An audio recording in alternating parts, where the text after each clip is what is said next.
What's up, YouTube? Welcome back to the Bold and Understanding show. So,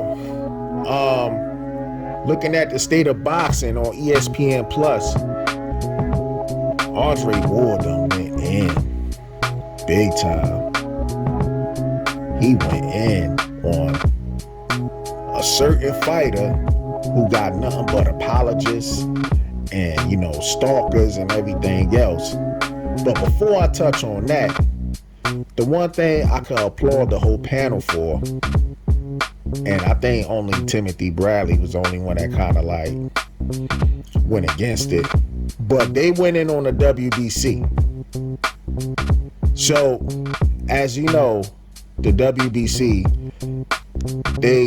they do not want to sanction the undisputed matchup between Artur Beterbiev and Dmitry Bivol, which in this case, both of these fighters actually want to get in the ring with each other.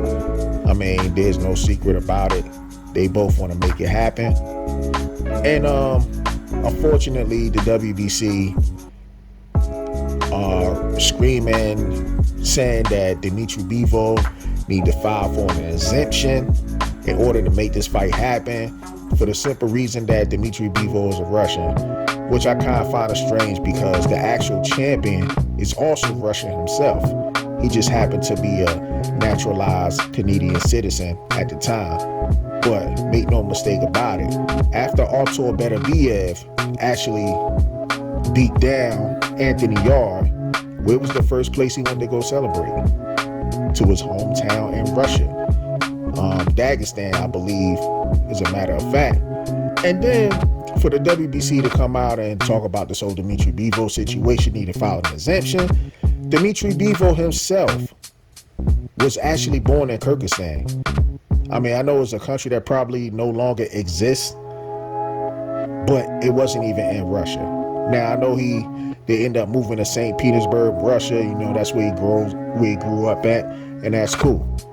But Dmitry Bivol, as of right now, lives in California. So I don't understand what's wrong with the WBC when it comes to this whole situation. But then again, I do understand. It's all about the money at the end of the day. And I actually did touch on this in another video, a previous video pretty much. However, what is so funny is that Canelo, from what's being reported, want to fight Dmitry Bivol in a rematch, but this time taking place at 168 pounds. And what's so funny is that fight will probably, more than likely, be sanctioned as an undisputed bout with Dmitry Bivol on top of that. So that's the part I don't really understand when it comes to the WBC. It's so much hypocrisy. So when the guys on the state of boxing actually touched on it and said, hey, so you don't want to do undisputed at 175 and say, the WBC, however, they don't want to sanction for undisputed at 175, but they'll do it for Canelo. That shit makes no sense to me whatsoever. And it doesn't make any sense to everybody else either. So I'm glad that the guys on the table actually called it out.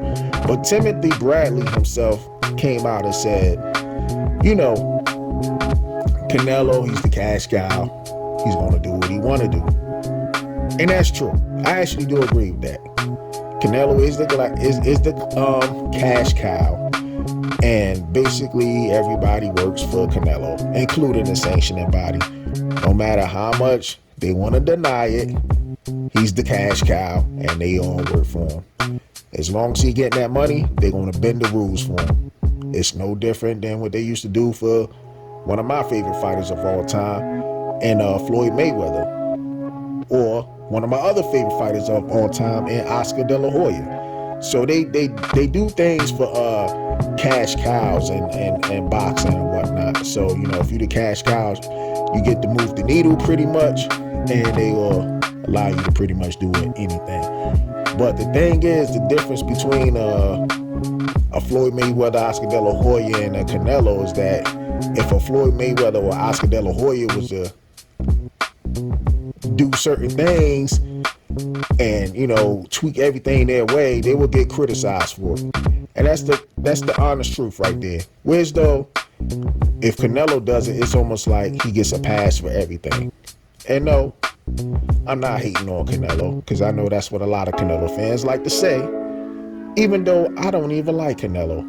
But I still give that man his props when he, just certain fights and stuff like that. But it is what it is. I'm just telling the truth how it's explained.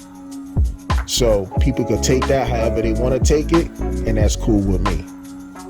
Anyway, Andre Ward decided to go in on Canelo big time, talking about how he gets to, he fought for 175, he lost at 175, but then he wants a rematch at 168 pounds. And he's saying, how's it, you want a rematch at 168 pounds? You're supposed to get it back where you lost, where you lost the fight at. How you gonna do a rematch and end up draining Dimitri Bivol down to 168 pounds? Now, I know a couple of guys on the panel was like, well, Dimitri Bivol did screamed out that he would fight Canelo. This was before they actually fought, but that he would fight Canelo for undisputed at 168 pounds. But that fight already took place at 175. So Dimitri Bivol is pretty much already moved past the Canelo situation. He I already beat the guy pretty easily, to be totally honest with you.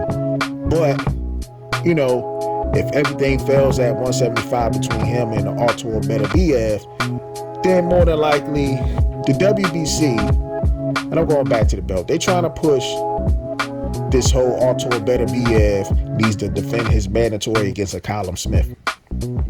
I don't understand how all of a sudden Callum Smith jumps in to be the mandatory that fast, when everybody know the two best guys in that division, Artur Beterbiev and Dimitri Bivol, needs to fight each other.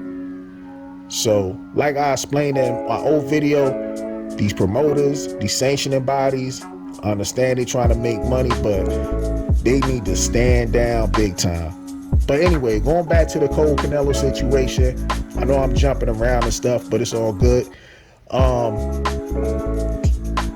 Yeah, man, they saying Andre Ward said they allowing Canelo to get away with a lot of shit.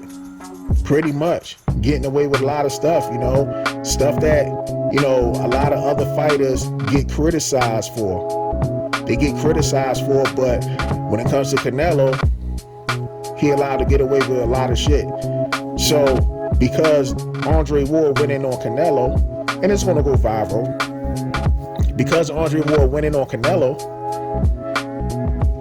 be prepared for the Canelo apologist channels to come out to start shitting on Andre Ward. Because we know how it is. Somebody say one thing that's, deemed to be or probably assumed to be negative about Canelo, whether it's telling the truth or not, people will go in like they are Canelo. Canelo ain't giving none of y'all motherfuckers any interviews whatsoever. So I don't understand how the hell y'all be dick riding the fuck out of this dude like you are Canelo wife or something. I know y'all competing to be Canelo side pieces and shit, but at the end of the day, this is a Hall of Famer and Andre Ward coming out speaking on Canelo in certain situations, which is actually true. So when this shit goes viral, like I said, be prepared for all these apologists to come out with videos going at Andre Ward. But anyway, with that being said, you are watching Bold and Understanding. Rate, comment, and subscribe. And on the end of that note, family, peace.